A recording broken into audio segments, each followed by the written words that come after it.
अंतर क्या होता है? देखो, एक होता है लैंगिक जनन और एक हो जाता है आपका अलैंगिक जनन। क्लियर?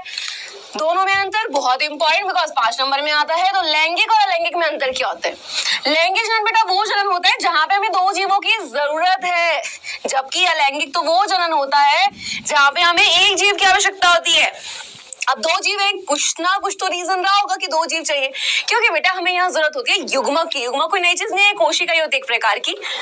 तो युग्मकों का निर्माण होगा, नर में नर युग्मक होगा, मादा में मादा युग्मक, यही तो वो 2 जीव थे। अब यहाँ पे जीव ही एक है, यानी कि यहाँ पे एक होती है मातृ कोशिका जो जन्म देती है।